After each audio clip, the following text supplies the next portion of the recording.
Everyone knows that where you land in Warzone has a big impact. It will dictate how the entire match goes for you, from the rotations you have to make to the players you encounter. Every spot on the map is different, and you'll therefore have a different experience as a result. This video is a comprehensive review of what you can expect if you decide to land at Boneyard. I'll be covering everything from rotations to make from this drop, tactics to use when landing here, playstyle to use in the area, as well as loot spawns. I'll be coming at this from a solo Warzone perspective, which is the gameplay you'll be seeing on screen. Plenty of this advice will still be valuable for trios or quads gameplay though, so I'd recommend sticking around if you play those modes as well, as you never know what you might pick up. The first thing I want to cover here is what you can expect when you start landing here, as well as the playstyle to use when you're in the area. Unlike more remote areas of the map, the location of Boneyard is much closer to other busy landing zones, such as Storage Town or Promenade. Now this means that whatever the ring and whatever the flight path, you're pretty much always guaranteed to have some company. Usually, a few stragglers will find their way into Boneyard, and you should be prepared to deal with that, but you tend to find that the area is never too crowded and there's plenty of breathing room, due to the fact that it's near popular locations. Players will be drawn to there more often than not, leaving this space comparatively quiet. If you want a quieter drop in favouring of picking up more loot before you meet anyone, then aim for the southern side for the warehouses there. Loot tends to be more sparse here, but you most likely avoid players as a result. It's a delicate balance between having sufficient loot and having to scrap out of individual weapons, and in the case of Boneyard, this is the best solution. If you don't mind the notion of encountering someone early doors, then land more central in and amongst the scraps. Normally, I'd recommend landing high and working your way down, in order to preserve height advantage as long as possible, but that doesn't apply here. You want to be landing right on the ground here and keeping to the plane husks. They'll provide you with plenty of cover, and the dynamic layout of this place means you should be safe for plenty of time. Plus,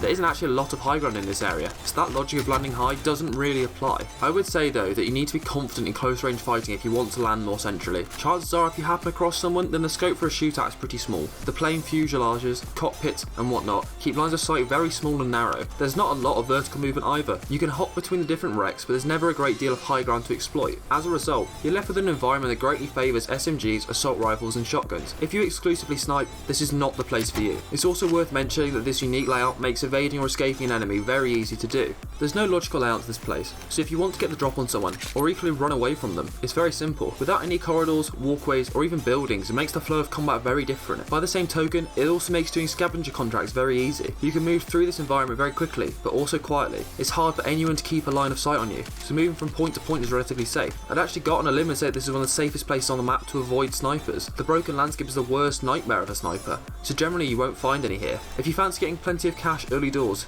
make the most of this cover and go for the contracts. I will acknowledge though that this does have its downsides. If you aren't paying attention or don't have good reflexes, then you're going to be at disadvantage. Oftentimes here you can find yourself randomly coming across players if you're not careful, but this can be avoided if you play it right. Ideally, if you want to land more central in Boneyard, then work your way to the outside area, this way.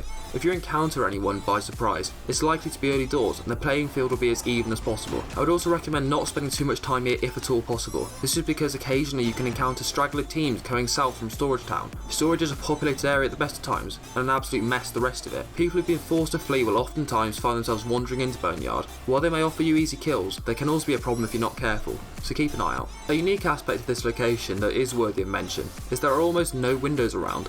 The broken nature of everything here means that it wouldn't make sense if there were any. The simple, broken, metal nature of this environment is totally unique in this regard. As a result, staying stealthy is much easier for you, as there'll be less audio cues for nearby enemies and less evidence that you were there at all. Bear in mind though that this goes both ways, so you need to be on your toes as you're far more likely to see an enemy before you actually hear them. Now I briefly mentioned loot already, so I'll cover it in a bit more detail here. I want to make it clear that obviously loot is randomised, so your expense will not be the same as mine exactly. From my experience, the best loot is always in the actual scrap wrecks of Boneyard. The plane bodies often contain chests, as do the storage containers littered around amongst other junk here. As I've already mentioned, landing central gives you the best chance of getting the decent loot. The outer buildings of this map are very light in terms of loot drops, so if you land on these you're in for a more difficult time. Plus, the Boneyard itself is surrounded by roads and relatively few houses, so you haven't got another location you can quickly run to in order to make up for the lack of loot. This place is just as balanced as anywhere else for drops, although it is more concentrated in the scrapyard itself. Vehicles tend to spawn on the edges of this location, owing to the fact it's a scrapyard I presume. You'll find plenty of them scattered around the road surrounding it, so that's no problem. Again, these spawns are randomised, so I don't want to spend too much time on it. Simply put, you won't have to worry as long as you check your map before you land.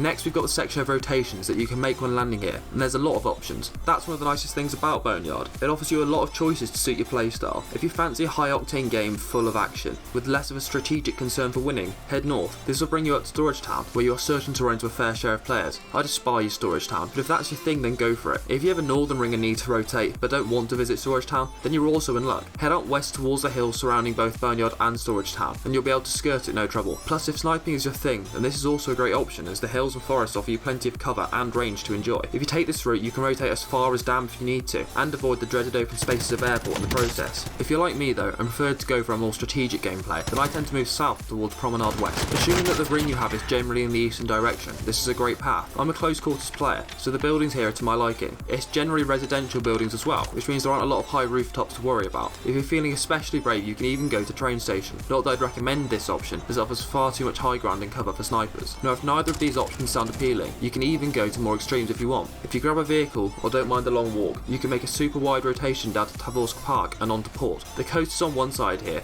which offers you guaranteed protection, and the generally isolated nature of this region should make this journey hassle-free. As you can see, there's a huge amount of flexibility given to you when landing at this spot. You can make it to practically any ring in a way that's safe and can be adapted to suit your playstyle. On the off chance that ring is directly over Boneyard, I'd actually recommend not hanging around there. The aforementioned issues with cover, lines of sight and lack of high ground can make it a hard place to lock down, so while you may not run into any campers here, you'll be in a tricky spot if you need to keep the area secure. Fall back to Promenade West or further out to KART racing track in order to have a better chance of survival. Landing at Boneyard is a unique experience, and it's a location I don't think enough people know about. It offers great loot and a unique layout that keeps combat fast paced and fresh. It's a breath of fresh air compared to huge gunfights at places like Storage Town or squads of campers in downtown. The layout actively encourages movement, which I really like. If you're confident in the close range, then you'll do just fine here. Plus, if you enjoy a more peaceful, measured start to the match, then this is the place for you. It's not the sort of place you can spend the whole game in, which is by no means a bad thing. It'll force you to move on fairly quickly, which I don't mind at all. The wide variety of options you can make from here also means that you can play how you like. It doesn't force any particular playstyle, but instead allows you to get set up, then play the game how you want to. It offers you a nice safe spot to land, get set up in and move on. Definitely a place to consider. I hope this video has been useful to you all and has provided you with some good information to use in the Warzone. If you want to check out more of these style videos, check the link in the description. Thanks for watching.